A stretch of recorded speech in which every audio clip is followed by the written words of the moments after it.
Kent Bates is in D.C. tonight with the exclusive story. Kent, how's Travis and his family doing? Sandra and Greg, he's doing so much better. All of them are doing so much better. Travis is back in the U.S. now, and he's in the recovery stages. You know, just 6 weeks ago, school was about to let out, and the substitute teacher in Eden and her husband, who's a retired trooper, were getting ready for their summer. They knew Travis was up for a promotion, and so early on that morning when they got that call, they thought Travis was calling to talk about that promotion. However, the news they heard turned their lives upside down. When the phone rang around 7:30, it was... I was thinking it was Travis calling.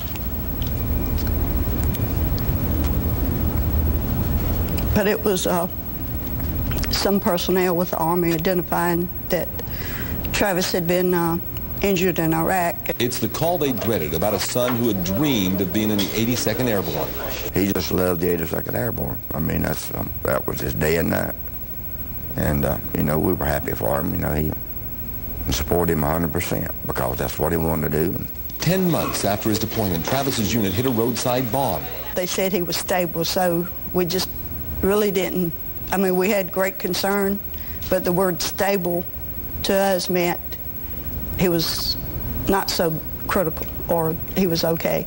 We just felt that. I don't know, but we just felt that. But Larry, stable didn't necessarily mean stable how you were thinking it was stable. No, I knew that it had to be serious.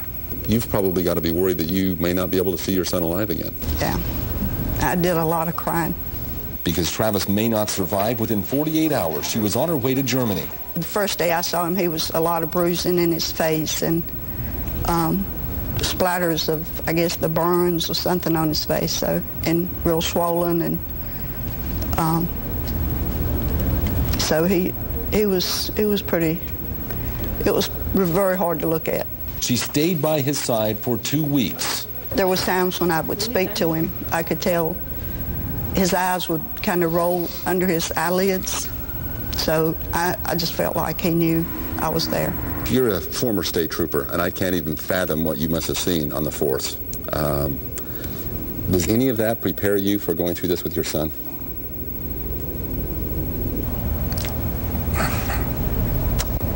No, it makes a difference when it's your own.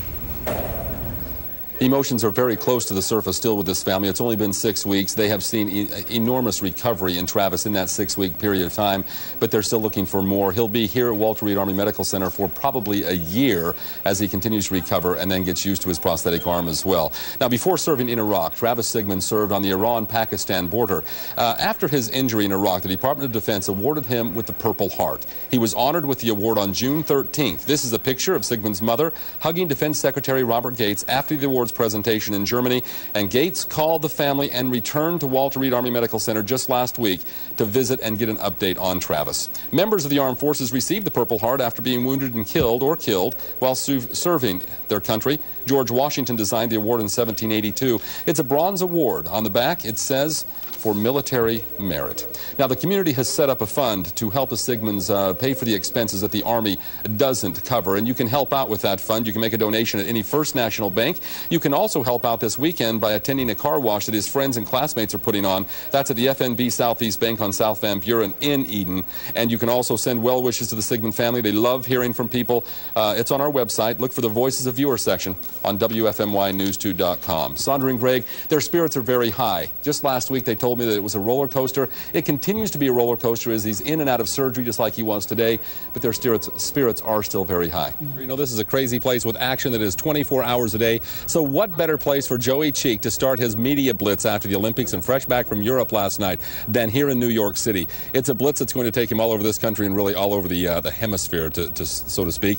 To talk to Joey, he doesn't really know where he's going to be from day to day. To get that, you have to talk to a team of people who have the sole responsibility of figuring out exactly how to give everyone a chance at Olympic glory. Hey, Joey. Hi. How are you? Good to see you again. How you been? All right? He proved in Torino, when the cameras are on, people watch. Now back home, off the ice, everyone turns starstruck, marveling at the medalist. I'm getting Joey Cheek's autograph for my daughters. Wow. Everywhere he goes, it's the same. Just busy. I mean, I've got, a lot of, obviously, TV stuff and a lot of sponsor things now, which is nice. And I'm being able to work with Right to Play and do some good things there. So, aside from just being a little busier, I don't feel too much different. Hi, I'm calling in with Joey Cheek. Yeah. People want a minute here, an hour there. All right, 1 second. Here he is. Sorry. Hello. I'm doing well. How are you? That's where or could do it on the 19th. Team comes in. His agent, Patrick Quinn. You could go to Vegas if you want. We're leaving CBS Radio, and representatives from a public relations firm. What was the Athletes Village like? Well, the nice thing about the Athlete Village for me, the really cool thing, and we were actually... Even when the star is on the air, they're on the phones. It's right now, it's managing all the phone calls that are coming in and trying to create the best possible opportunities. I mean, certainly he is making the phone ring like never before. Hey, it's been an absolute pleasure. And Torino, thanks for your time, and once again here in New York, Joey Cheek, Olympic. And that's what this part of being an Olympic champion is all about. Vastly different than 4 years ago when he won bronze. It's really difficult for me. I think, you know, we spend so many years where you can just, if anybody needs anything from me, you say, yeah, sure, I'd be happy to. And obviously now I have to pick and choose a little bit more. And so I'm learning, although it's difficult. A hard thing for me to say no, I guess. Then he's off to British Columbia for an event over the weekend. Then back to Vegas for a couple of days events there. Back to Park City, Utah for another event there. You kind of wish you were back on the ice, though? Oh, absolutely. It's so cool. Like, it's so nice to be able to skate and not have to worry about performing, not have to worry about, you know, saying things, the right things, being on message. And that is kind of why we do it, for those few moments when it's really cool.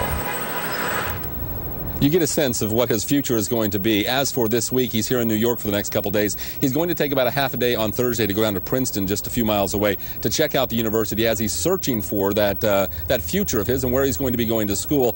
After that, it's on to the West Coast, and it looks like all indications, unless something changes, he will not be coming home to Greensboro until at least the 22nd. Sandra? I'll tell you, we're anxious to see him. And Ken, it looks like he's keeping his down-home personality through all this hype. It really is amazing to see that, and people even mention that after he talks to them and walks past, how friendly he is, how down to earth he is, and he has that southern charm about him that he's had ever since we talked to him in Salt Lake, and even from when he was obviously growing up in Greensboro. But it's something that, despite traveling all over the world and despite his now 3 Olympic medals, he hasn't lost, and it's something that obviously is very enticing to sponsors all over the country, as well as they all want to see him very soon. Okay, Kent, don't let the Big Apple take away your southern charm. As if I have charm. Oh, see you at 6 o'clock. Have a good time. Thank you.